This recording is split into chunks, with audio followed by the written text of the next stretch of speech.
Google and Meta still have a really big security flaw. Hi guys, I figured I would do a deep dive into this because it is not that hard to do, but I need to explain how I got here. In January of 2026, which was last month, I received a text message from my mom that my old Facebook profile had posted something weird. And if you know me personally, that type of statement would never come out of my mouth or a post. So we need to understand the technical side of this because it was in fact hacked or at least taken over. Under that Facebook account, I remember I had set it up with the Gmail of 5@gmail.com. In November of 2025, I was notified by Google through a recovery email that this Gmail account had been deleted due to inactivity because truthfully, I had forgotten about it. And even if you try to get into that Gmail, it says user does not exist, but you cannot create the same Gmail account because it says it does, meaning it is gone. So it leaves a question. How did someone or something like a bot get into that Facebook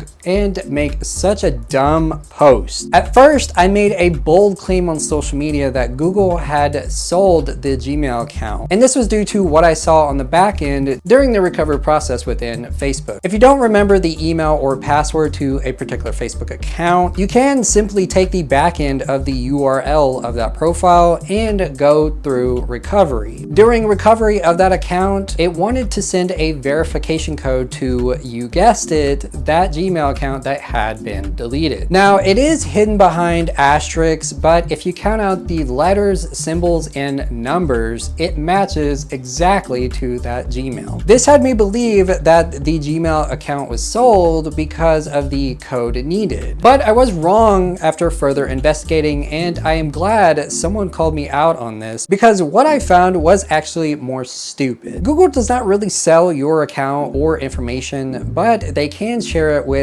third parties like advertisers, which in return can give them access to like the email associated. So it is possible that maybe the Gmail was hacked. However, I wanted to take it one step further because it didn't really seem like that was the case. I had a thought that what if this person or bot didn't need that Gmail for the verification code? What if they were able to sign in because somehow they had the email and password? So being me, I decided to make a few burner Gmail accounts, sign up with Facebook, delete the Gmails, then see if I could still log in to Facebook without Gmail being active. And let me just tell you, it is crazy what I found out. Creating burner Gmails is not difficult, but it is tricky, which is the first problem with security. If you are creating for a personal use, it requires a few more steps. But if you are creating for a business, it becomes a more simple process. Under business use, I created Chandra, and I blurred out the last name because I thought this would be a less common name. Theoretically, you can put anything here, but this is what I came up with. From there, usually under business accounts, it gives you suggested Gmails, but it is not every time, so I picked the one Google offered to make the process more smooth and speedy. Now, where it gets tricky is Google has put in some security by making you scan a QR code that verifies you have a real phone number. And this number can only be used so many times. But if you have a device like a tablet that has never had a SIM card, you can bypass this step altogether. There are limitations to that as well. However, it is very easy in this time to fake phone numbers, have burner phones, or even create VMware for Android and Apple products. It is simple on how to get around this. But once verified, it asks for a recovery email, has terms to agree to, and it has basically been set up. From there, I just sign up on Facebook with that Gmail and it will shoot me with a confirmation code sent to that burner. This event will only happen just once and then I'm into the account forever. Now, I wanted to test another theory, which was creating two accounts on Facebook. One would have two-step verification and one would not. This particular Chandra account would be created with two-step or two-factor two-factor in mind. And from there, I would sign out, go back to my burner Gmail, delete all the information like what happened to my old Gmail, clear my browsing history because of all the saved data, and then sign back in to Facebook. Now, whenever you create two-factor or two-step with Facebook, there are three options to choose from. But I really wanted to think about whenever I created my old Facebook account in 2016 and what the security was back then. So I decided to choose SMS or text message. Through SMS, two-factor or two-step codes will only be sent to whatever phone number you put in there. However, I do believe that if you choose the other two options available, it will provide more security. The code was sent to the phone I had listed and not the email, and I was able to get back into the account without another verification being sent to the deleted burner Gmail. So where am I going with this? There happens to be a lack of layered protection around the email. On some banking apps or websites, hell, even Google, they require a code to be sent to a phone as well as the email, which gives users to those platforms more security. But on Facebook, which already has a collection of your information as well as tax documents if you are monetized, does not. However, it does show this option on account recovery as well as changing passwords, phone numbers, and two-step or two-factor, which is freaking odd. I've come across this thing with a few other websites where the email is basically pointless after the initial setup. You saw I had deleted that burner Gmail, and yet Facebook allowed me to sign in with information that theoretically did not exist anymore. Now, I know this is a bit boring, but there is a big twist at the end, so hopefully you are still following. But where does this lead me now? Using the second Facebook I had created, but it would be set up without two-step or two-factor enabled, I was thinking that maybe my old account did not have that feature set up, and I was in fact correct. This time I created an Outlook email with Microsoft, which really didn't have trickery or QR codes and verifying phone numbers that Google did for the burner account. All it had me do was press and hold a button to prove I am human, which if you are in the tech atmosphere, things like this can be bypassed very easily. After that was set up, I went through the whole process again of creating a fake Facebook account, getting codes, and deleting the burner Outlook email. I have to note that Microsoft does have a recovery window with X amount of days to get back into the email. So I would assume that platforms like Google also have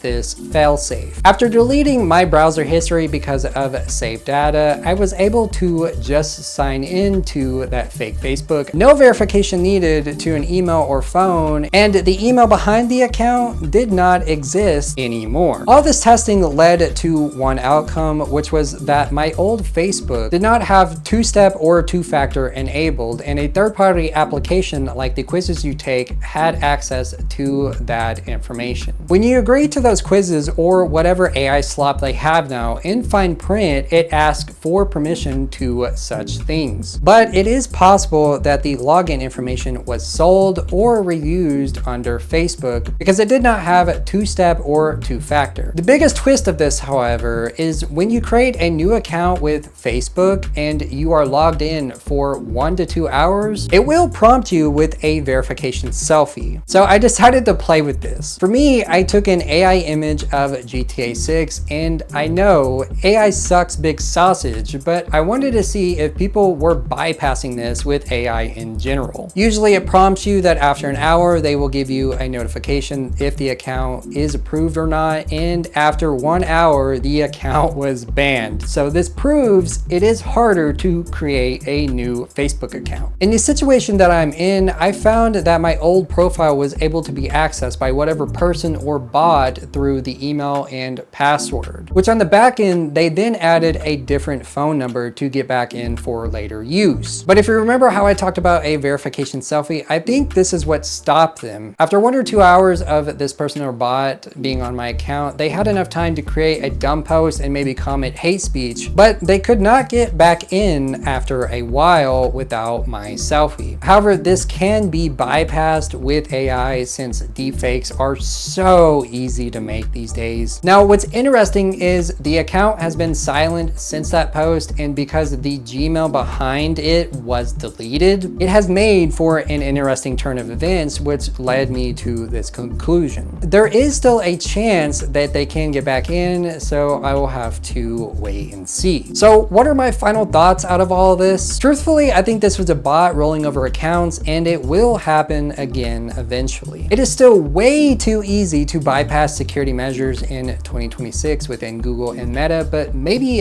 that is the point. We already know that platforms have been caught puffing up their numbers for ad revenue and shareholders, and it has been odd to see old Facebook accounts, which had disappeared just a few years ago, being resurrected. This has me thinking a lot about how many people we interact with each day in comment sections that are actually not real anymore. Now, before I end this video, there is one last question, which is, why did I not report the account? Behind this video, I actually did and had a few relatives do the same. The outcome was Facebook stating that the account looked real or the post could not be removed, which is just insane. I mean, the account hasn't been active since 2017 and the post is a racist statement. Like, come on. This type of stuff can really hurt someone's career, and that is currently happening with some celebrities. It is wild that fake accounts are running so rampant within platforms like X, Google, and Meta just because of the numbers narrative behind profits. And I would be curious on how many accounts that make rage bait comments or posts behind a Karen or Kyle image are actually hacked accounts that have been inactive without two-step or two-factor. With that being said, I had fun making this video, and even though my old Facebook account was hacked, it gave me the chance to understand how it happened, and hopefully this video can make people more aware.